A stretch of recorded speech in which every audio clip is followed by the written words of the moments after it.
Guest రాగానే very good. Yeah yeah very good.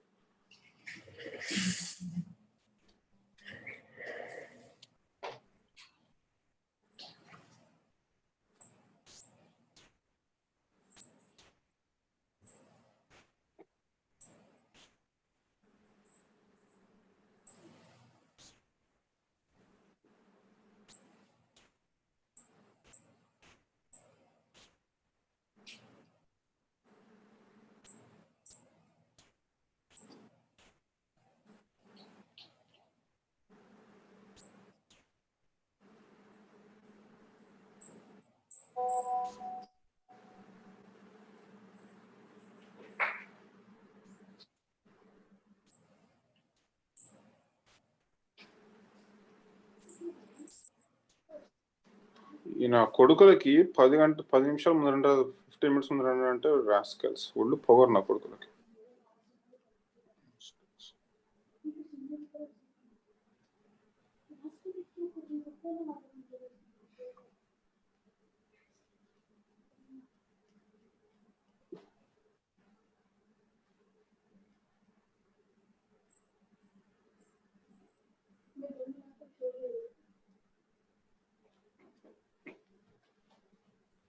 Out of office किया ना, मैं कर लेता हूँ.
कहीं तो एक जगह जाओ, कहीं भी एक जगह जाओ.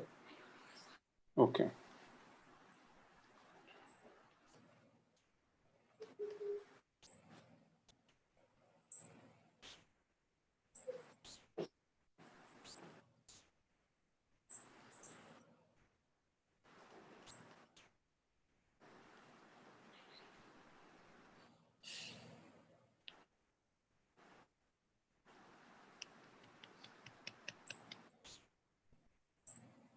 From our from our wide range of gold and diamond jewelry, exclusively crafted to create. Jack.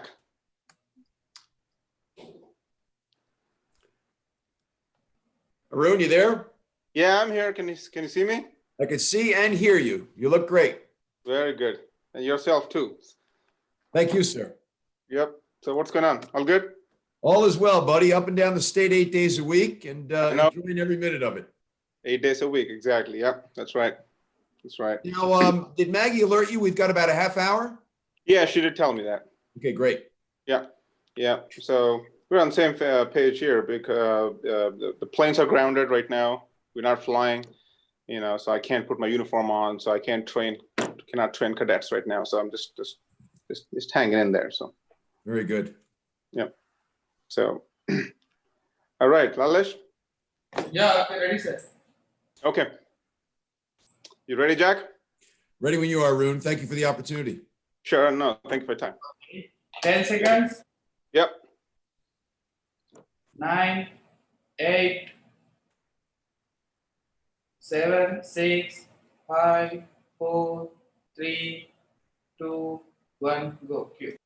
Hello and welcome to Straight Talk with Arun Kumar. Today's topic is, as usual, about politics, focusing on the state of New Jersey. As candidates are trying to get ready to face elections in November of this year, New Jersey is already looking forward to gubernatorial race in 2021. And Jack Ciattarelli is ahead in the race. He is the first Republican to jump into the gubernatorial race. Governor Phil Murphy already has a Republican challenger in Jack Ciattarelli. Hey, Jack, how are you?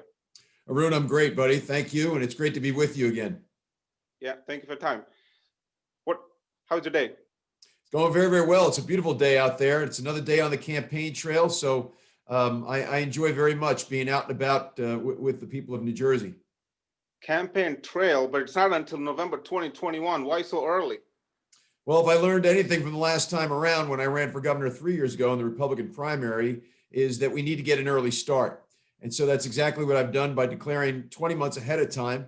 And because of the pandemic, actually, the early start has been more important than ever because the campaign has been curtailed somewhat. But with things opening up and being able to get out, social distance with our masks and the like, it's been great to get out there with Republicans all up and down the state. And I want to get them energized.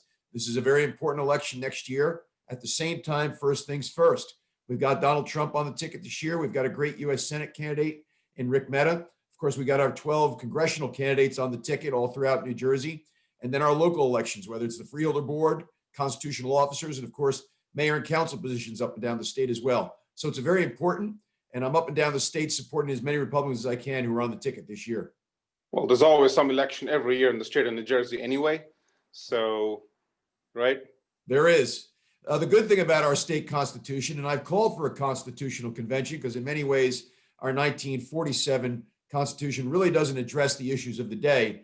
But they did get one thing right. They made sure that our gubernatorial elections never took place in a presidential year. They always take place the year after. So this way the people of New Jersey can focus solely on the gubernatorial election, which is obviously critically important to our quality of life and our tax policy here in New Jersey. Right. So you've been a candidate before, gubernatorial candidate last time, if I'm not wrong. So, right. So what did you learn from that race and how is that race different from given the COVID situation right now? Well, 3 years ago, I gave up my legislative seat and I challenged Ken Cudano in the Republican primary, ran a very close second. Certainly was disappointed in the outcome, but not disappointed in our effort. But we learned a great deal from that experience and we're looking to apply all that we learned this time around. And again, the greatest learning lesson was getting an early start and getting all up and down the state to get Republicans energized. And of course, the pandemic has forced us to really accelerate the social media, email, and internet component of our campaign strategy. I'm very, very pleased, despite the pandemic, despite the shelter in place order that was in place for a while, of our ability to stay very visible, I think very vocal and very relevant. So I hear some of the campaign videos and I watch some of them live, and the people keep saying, Jack can fix it, Jack can fix it, Jack can fix it. What can Jack fix? And why is Jack the man to fix it? Well, our campaign slogan is "Let's fix New Jersey," and we want people saying Jack can fix it because a great many of us know that New Jersey is broken. Our business climate is the worst in the nation. Our property taxes are the worst in the nation. Our public pension situation is the deficit rather is the worst in the nation. Even before the pandemic, we were last in job growth, wage growth, and fiscal health. And so all these things paralyze New Jersey fiscally and economically. It's becoming more and more difficult to achieve the American dream here in New Jersey. We lead the nation in out-migration. Nearly 2/3 of New Jerseyans want to leave. And while we do a great job of graduating K through 12 students, the majority of those that go to college out of state don't come back. That doesn't portend good things for New Jersey's future in terms of enterprise, entrepreneurship, and job growth. So that's how New Jersey's broken. And what this campaign is all about is fixing New Jersey. All right, let's elaborate a little bit on that. So let's talk about my favorite topic, property taxes, right? So we are number one in the entire United States in terms of property taxes. What is your specific plan? Everybody dodges this question, or they give random answers, or they give very cliched answers to this question. What specifically is Jack's plan to lower the property taxes? Well, Arun, I take great pride in never going about answering something with generalities or platitudes and call it a liability. I call it just being honest by giving people what they deserve, specifics. The primary reason why our property taxes are so high in New Jersey is not necessarily the municipal tax portion or the county tax portion, but certainly the school tax portion of our property tax bill.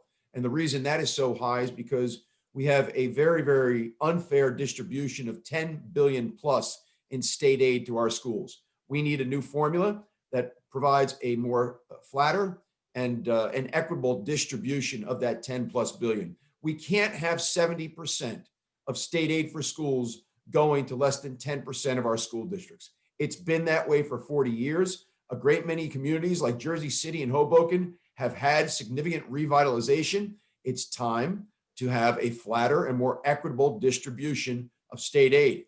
And I'm thinking about a formula along the lines of something like X for every English speaking student, Y for every English language learner, and the state taking over the cost of special ed with caps in place.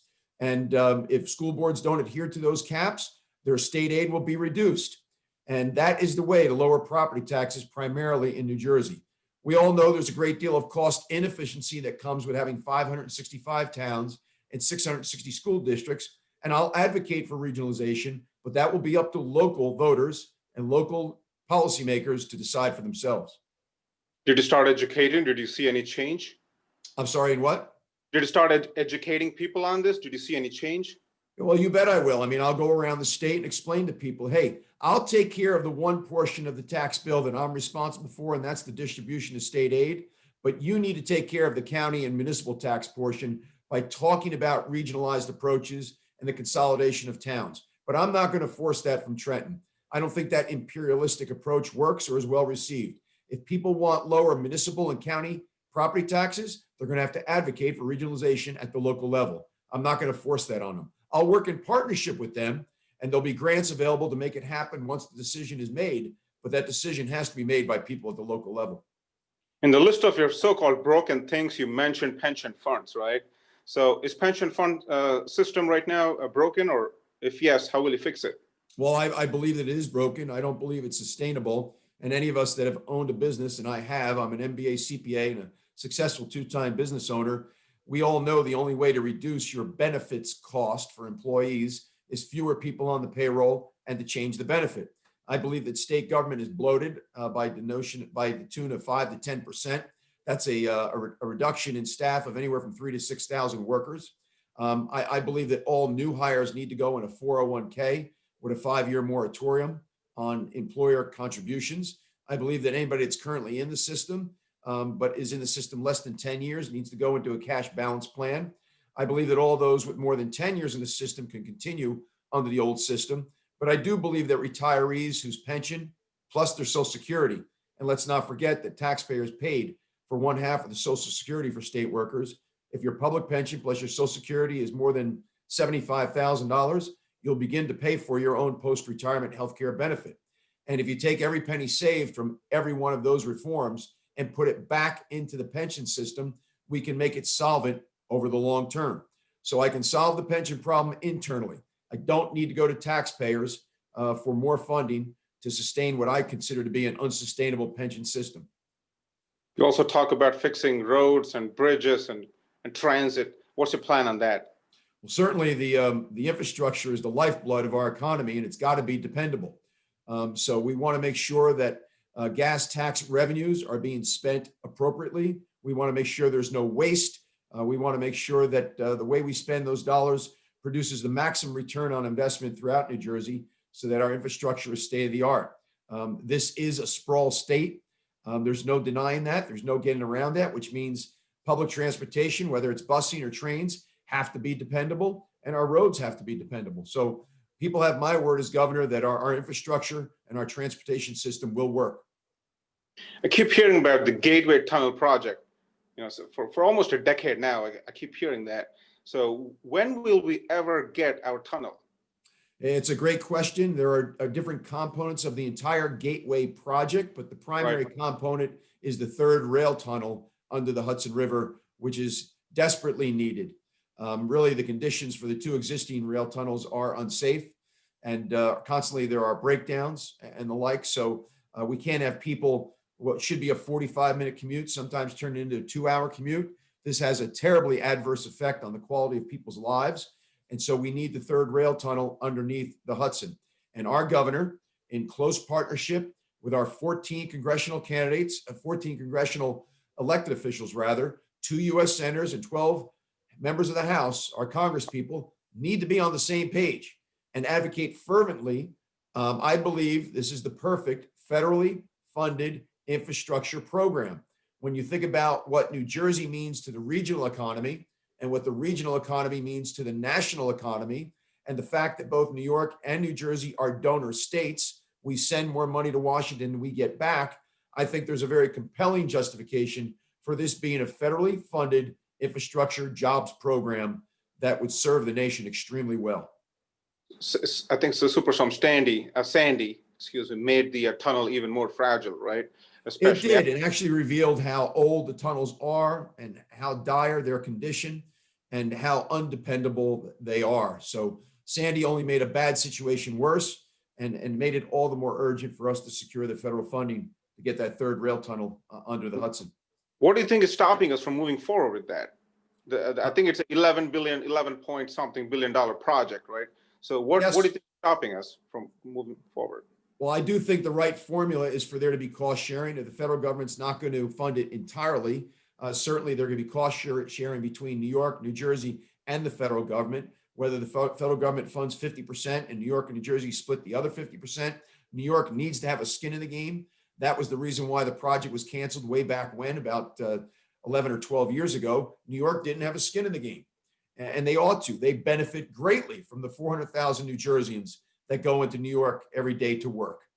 They benefit in every way, economically, socially, and a whole lot of other ways. So New York needs to have a skin in the game. I just think we need the right leadership at the right time, the right type of advocacy, and it will happen. And I'm going to make sure that it does under my governorship. Do you think we need to reform civil service?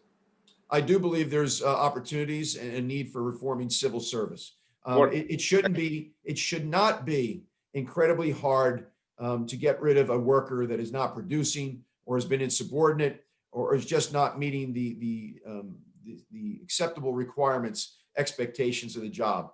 When you think of all the laws that are on the books today with regard to wrongful dismissal and discrimination laws and the like, I don't see the need for civil service. But if it is going to remain, it should be under certain reforms. Well, as you know, legalization of marijuana, recreational marijuana, would also be in the ballot in November. So what's your take on that?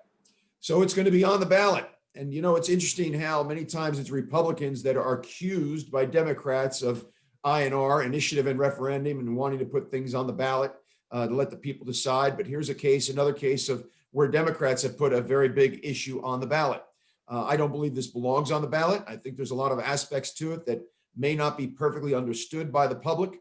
And so I am certainly for the decriminalization of marijuana, but not for the outright legalization. I don't see this as good for New Jersey. I'm not enticed by the tax revenue that would come with it. Quite frankly, the amount of tax that I'm hearing that'll be applied to an ounce of legalized marijuana is exorbitant. And in my mind, we'll continue to have an underground market because it's going to make the marijuana so expensive. But the business community is not for this. I don't think NJEA, the teachers union, should be for this. And so I think people need to speak up that this is going to be on the ballot this November. And it's really in best interest of New Jersey if it was voted down, in my opinion. Right. So I know you made an issue out of the $10 billion borrowing plan. So where are we with that? I think you also filed a lawsuit, right? We did file a lawsuit. The Supreme Court, unfortunately, did not agree. And despite what the Supreme Court says, I see them with their decision as having overruled the 2004 landmark decision known as Lance versus McGreevey, where Republican Senator Leonard Lance sued Governor Jim McGreevey because he tried to borrow to balance the state budget. The Supreme Court said that was not legal. It was unconstitutional. And unfortunately, this Supreme Court threw a bone to the Murphy administration because of the COVID-19 pandemic. But as I also said all along, it was irresponsible for the governor to request the funding and for the Supreme Court to approve the funding prior to the governor having presented his budget. Nobody can go to a bank and ask for a loan and not tell the bankers what the money's going to be used for. That's exactly what this administration and the Supreme Court did. And lo and behold, yesterday, the governor presented his budget. And sure enough, this is a $40 billion budget with $4 billion of borrowing, for which the debt service, interest and principal over 35 years, is going to cost way more than the $4 billion itself. And the governor has continued to fund what I think is an irresponsible and unnecessary agenda. So we have $80 million in there for baby bonds. We're now going to put $1,000 in a bank account for every baby born in 2021, for every baby whose family has an income below a certain level. And we're going to make a $5 billion pension payment.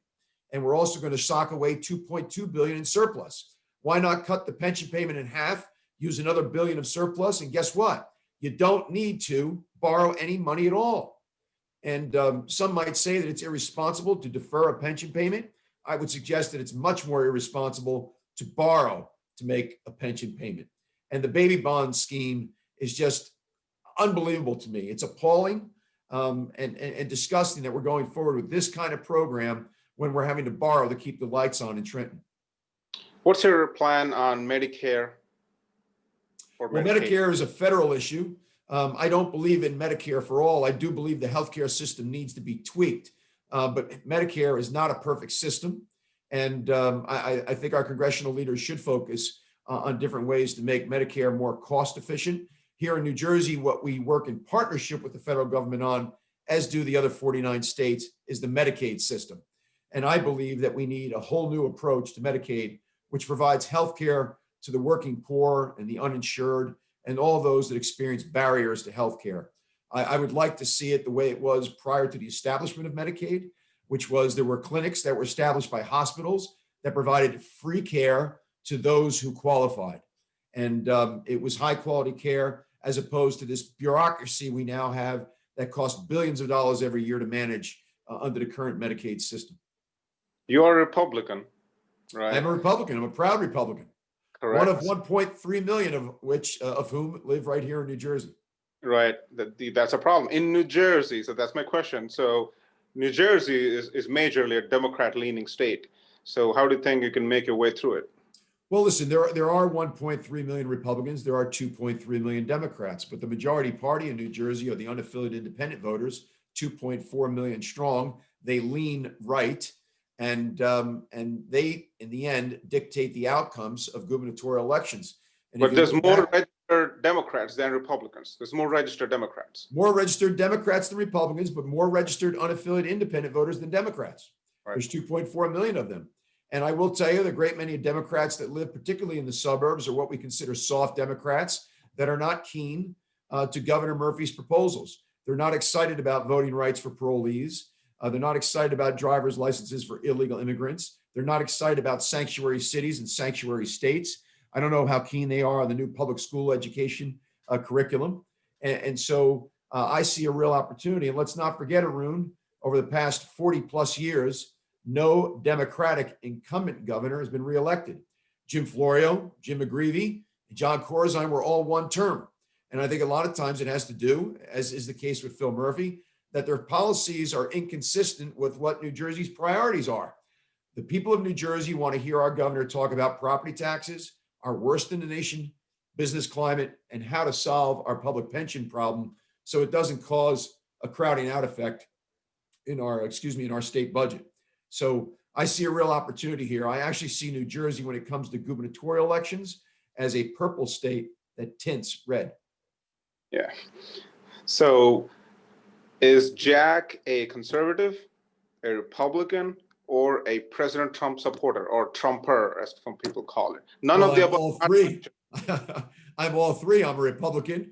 I am conservative. In fact, when I was in the legislature, I was awarded by Americans for Prosperity with the Taxpayer Hero Award. Americans for Prosperity is one of the most conservative groups there is. And I was given that award at least once or twice. And of course, I support the president, who's been very successful on the economy, playing hardball with China, border security, the war on ISIS, and certainly with his Supreme Court nominees and appointments. What I would ask the president to consider, as someone who wants to be the governor for 9 million people here in New Jersey, is we'd like him to reconsider his position on the SALT deduction. State and local taxes was something we used to be able to deduct on our federal tax return. We are a donor state that sends way more in income taxes to Washington than we get back. So we would like the SALT deduction back. We'd like to have the federal government seriously consider partnering with us in New York on the rail tunnel, the Gateway project that you talked about earlier. And I will tell you, down along the Jersey Shore, where I've been my entire life, people of every creed, color, or political stripe no one is keenly in favor of offshore drilling. There's an abundance of natural gas that we've discovered here on the mainland through an unprecedented era of gas exploration, discovery, and extraction. It can carry us to 2050 at least until some of these alternative energy sources are more dependable and cost effective. But nobody along the Jersey Shore, including a great many Republicans who are fishermen. The fishing industry does not want windmills or pipe offshore drilling in the fishing lanes. Since when have you started supporting President Trump? You did not vote for him in 2016, did you? Well, what I said in 2015 when the president, when Chris Christie was still in the race, that I did not support the president, but the president, Arun, has been very, very successful, as I said, on the economy and playing hardball with China. In fact, the New York Times recently reported that American intelligence agencies have uncovered a plot by the Chinese government to try to tilt the government in Joe Biden's favor. What does that tell you? It tells you that Donald Trump is doing his job. So I support the president. He's been successful on a number of fronts, and he has my support and my vote this November. If President Trump gets elected again, do you think his election would have a bearing on your election next year? Can you ride on the coattail? Yeah, so again, this is one of the things that New Jersey did in its 1947 state constitution. Our gubernatorial elections do not take place in presidential years. And what you want to do as a gubernatorial candidate is not let anything else define you or the narrative. It's up to the candidate to define the narrative. So I'm going to go out there and campaign for governor as though I was running for mayor in your local town and tell you how it is I'm going to improve your quality of life, specifically with regard to our business climate, which is the worst in the nation, property taxes, which are the worst in the nation, and our public pension crisis, which is the second worst in the nation. Those three crises have my really acute focus. And I give my word to the people of New Jersey that we will address those three things. And by the time my first term is done, we will no longer have the worst business climate in the nation. We'll no longer have the worst property tax in the nation. And I promise you that we will solve the public pension crisis. How will you bring more tax dollars to the state of New Jersey? Well, the way to do that is two different ways. Number one is advocating for New Jersey projects because of the importance of our economy to the regional economy and the regional economy's importance to the national economy. So we talked before about the Gateway project as an example. The other thing that we want to talk to the federal government about, particularly in South Jersey, is how to increase what we call the federal imprint here in New Jersey, whether it's our military bases, cybersecurity research. The Federal Aviation Technology Center in Atlantic County is a sleeping giant. We want to partner with the federal government and increase the imprint they have, footprint, if you will, here in New Jersey. And those are a couple different ways to bring the dollars home. And again, all of that starts with the governor working in very close partnership. And I'll be meeting quarterly, if not monthly, with our entire congressional delegation, our 2 U.S. senators and our 12 House representatives.